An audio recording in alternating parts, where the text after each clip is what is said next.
रात के 1:47 हिमालय की बर्फीली चोटियों पर ठंडी हवा चीख रही थी। तापमान माइनस में था और कारगिल की ऊंचाई पर ऐसा सन्नाटा था जैसे पूरी दुनिया सो चुकी हो। लेकिन उस रात सब कुछ वैसा नहीं था जैसा दिख रहा था। सफ़ेद बर्फ के बीच कुछ काली परछाइयाँ धीरे धीरे आगे बढ़ रही थीं। उनके कदम बहुत संभलकर पड़ रहे थे। किसी को आवाज़ नहीं करनी थी, किसी को दिखना नहीं था। ये कोई आम लोग नहीं थे, ये थे पाकिस्तान की नॉर्दर्न लाइट इन्फेंट्री के सैनिक। उनके साथ थे प्रशिक्षित घुसपैठिए जिन्हें एक खास मिशन दिया गया था। भारतीय सीमा के अंदर घुसना, ऊंची पहाड़ियों पर कब्जा करना और भारत को बिना बताए युद्ध शुरू कर देना। सर्दियों के मौसम में कारगिल की कई चौकियां खाली रहती थीं, क्योंकि वहां रहना इंसान के बस की बात नहीं होती। लेकिन इस बार दुश्मन ने यही मौका चुना। एक एक करके उन्होंने कई चोटियों पर कब्जा कर लिया। टोलोलिंग, टाइगर हिल, 0.5140, 0.4875। ऊपर दुश्मन बैठ चुका था और नीचे भारत को अभी खबर भी नहीं थी। उनका प्लान बहुत खतरनाक था। अगर ये पहाड़ उनके पास रहते तो वो श्रीनगर लेह हाईवे पर नजर रख सकते थे, और अगर हाईवे बंद हो जाता तो लद्दाख तक सेना की सप्लाई रुक जाती। मतलब बिना बड़े युद्ध के ही भारत को झुकाया जा सकता था। इस साजिश को महीनों से तैयार किया जा रहा था। रात में मूवमेंट, दिन में छुपना, बर्फ में गड्ढे बनाकर रहना। दुश्मन पूरी तैयारी से आया था। लेकिन हर साजिश में एक छोटी सी गलती जरूर होती है। मई 1999, कारगिल के पास रहने वाला एक स्थानीय चरवाहा अपनी भेड़ें लेकर पहाड़ी की तरफ गया। वो रोज जाता था, उसे हर रास्ता याद था। लेकिन उस दिन उसे कुछ अजीब दिखा। ऊपर दूर किसी ने टेंट लगाया हुआ था।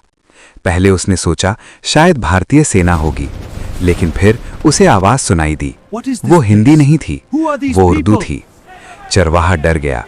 वो तुरंत नीचे भागा और जाकर भारतीय सेना को खबर दी। पहले किसी को विश्वास नहीं हुआ, क्योंकि इतनी ऊंचाई पर दुश्मन के आने की कल्पना भी नहीं की जा सकती थी। लेकिन फिर एक पेट्रोलिंग टीम भेजी गई। कुछ जवान धीरे धीरे पहाड़ी की तरफ बढ़े। जैसे जैसे वो ऊपर गए, उन्हें अजीब निशान दिखने लगे। बूट के निशान, सिगरेट के टुकड़े, खाने के पैकेट। और फिर अचानक ऊपर से गोलियां चलने लगीं। टरररररररररर। जवानों को समझने में 1 सेकंड लगा। दुश्मन ऊपर बैठा है और हम नीचे। ये बहुत खतरनाक स्थिति थी। कुछ ही मिनटों में भारतीय सेना को साफ हो गया।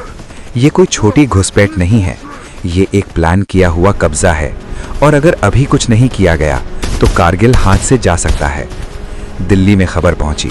आर्मी हेडक्वार्टर में इमरजेंसी मीटिंग बुलाई गई। कमरे में बड़े बड़े अफसर बैठे थे।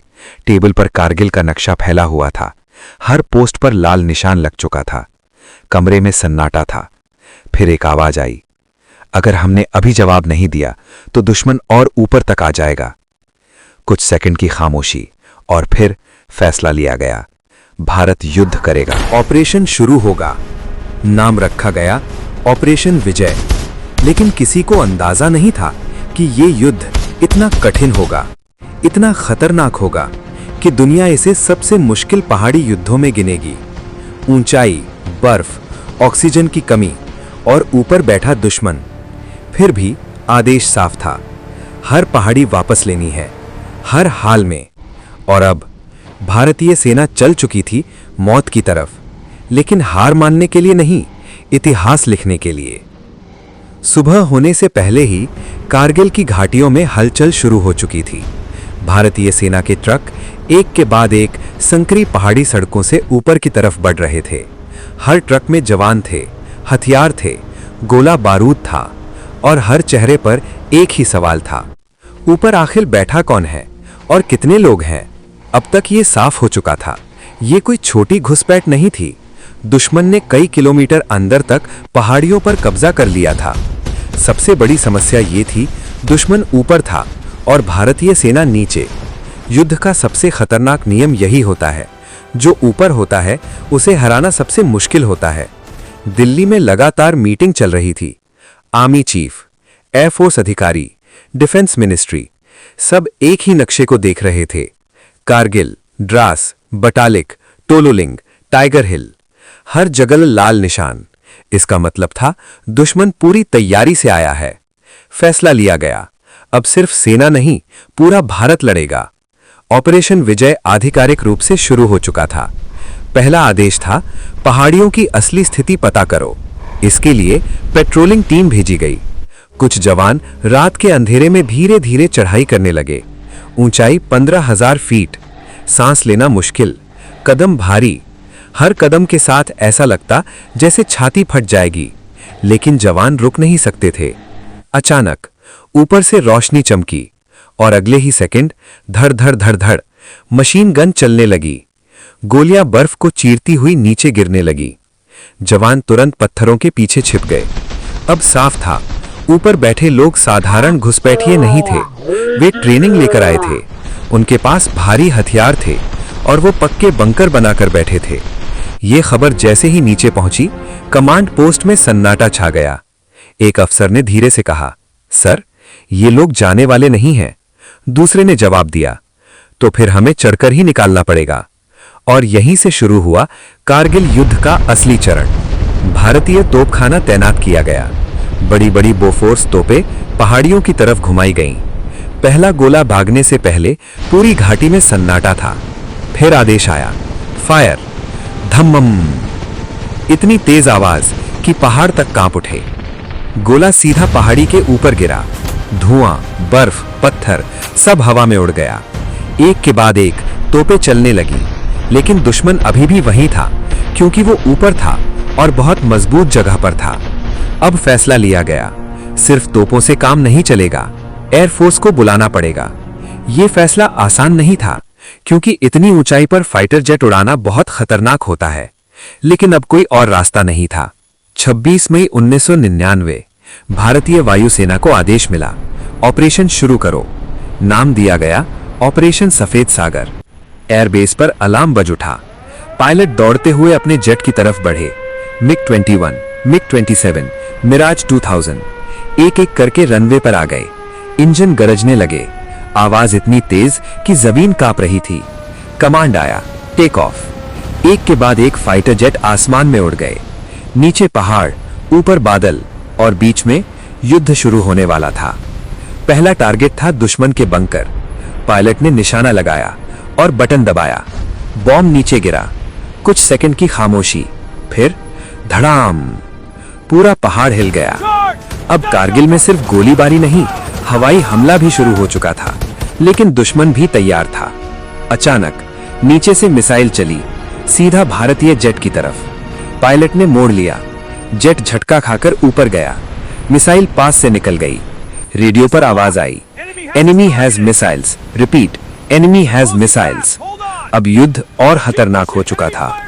हर मिशन जिंदगी और मौत के बीच था, लेकिन भारत पीछे हटने वाला नहीं था, क्योंकि अब ये सिर्फ जमीन की लड़ाई नहीं थी, ये सम्मान की लड़ाई थी।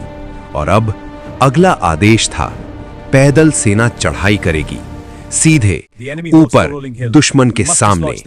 और यहीं से शुरू होने वाली थी कारगिल की सबसे खतरनाक लड़ाइयां, जहां हर कदम पर मौत थी, हर पत्थर के पीछे गोली थी और हर जवान जान देकर भी पोस्ट लेने को तैयार था। तोपों की गूंज अब कारगिल की पहचान बन चुकी थी। दिन हो या रात, हर कुछ मिनट में पहाड़ हिल उठते और हर धमाके के साथ एक ही सवाल उठता, कब खत्म होगा ये युद्ध। लेकिन असली लड़ाई अब शुरू होने वाली थी। टोलो लिंग, ये सिर्फ एक पहाड़ी नहीं थी, ये पूरी जंग की चाबी थी। जो टोलो लिंग पर बैठा था, वो नीचे गुजरने वाले श्रीनगर लेह हाईवे को देख सकता था। अगर ये पहाड़ी दुश्मन के पास रहती, तो भारत की सप्लाई रुक जाती और लद्दाख तक सेना पहुंचाना मुश्किल हो जाता। इसलिए आदेश साफ था, किसी भी कीमत पर टोलो लिंग वापस लेना है। रात का समय चुना गया। भारतीय सेना की टुकड़ी चुपचाप आगे बढ़ रही थी। कंधे पर राइफल, पीठ पर गोला बारूद और सामने सीधी खड़ी बर्फीली चढ़ाई। ऊंचाई इतनी थी कि हर 10 कदम पर सांस रुक जाती, लेकिन रुकना मना था। ऊपर दुश्मन बैठा था और नीचे से चढ़ते हुए जवान पूरी तरह खुले निशाने पर थे। कमांडर ने धीरे से कहा, आवाज नहीं, कोई गोली नहीं, जब तक ऊपर न पहुंचो। जवान धीरे धीरे पत्थरों को पकड़कर चढ़ रहे थे। हवा तेज थी, हाथ सुन्न हो रहे थे, लेकिन कोई पीछे नहीं मुड़ा। अचानक ऊपर से रोशनी चमकी। दुश्मन ने देख लिया था और अगले ही पल ट्रर्रर्र मशीन गन चल पड़ी। गोलियां पत्थरों से टकराकर चारों तरफ उड़ रही थीं। एक जवान चिल्लाया, कवर लो। सब नीचे झुक गए, लेकिन अब छुपने की जगह नहीं थी। कमांड आया, अटैक! और फिर भारतीय सेना सीधे ऊपर की तरफ दौड़ी। इतनी खड़ी चढ़ाई कि खड़े रहना मुश्किल, और जवान दौड़ रहे थे। गोलियां चल रही थीं, ग्रेनेड फट रहे थे, बर्फ लाल हो रही थी। एक जवान बंकर तक पहुंचा। उसने ग्रेनेड फेंका, धड़ाम! बंकर उड़ गया।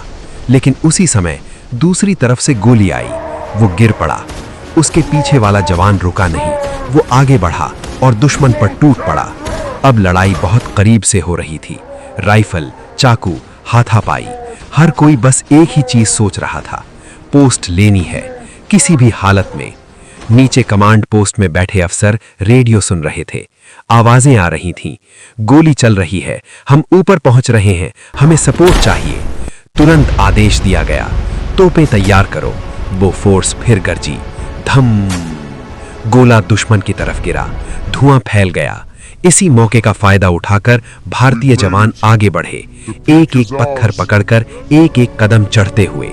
घंटों की लड़ाई के बाद सुबह होने लगी। धूप की पहली किरण पहाड़ पर पड़ी और उसी रोशनी में भारतीय जवान दुश्मन के आखिरी बंकर तक पहुंच चुके थे। कमांडर चिल्लाया, फाइनल अटैक! सब एक साथ आगे बढ़े।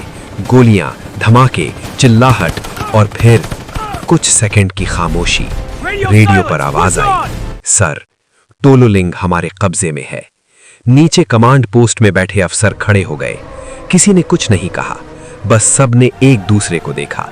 ये कारगिल युद्ध की पहली बड़ी जीत थी, लेकिन इस जीत ने एक बात साफ कर दी, ये युद्ध आसान नहीं होगा।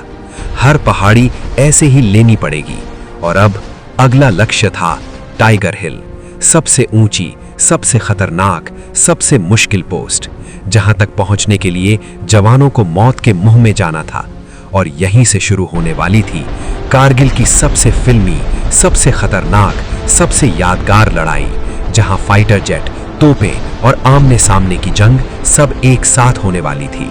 और इसी लड़ाई में एक नाम इतिहास में अमर होने वाला था, कैप्टन विक्रम बत्रा, एक ऐसा जवान जो डरना नहीं जानता था।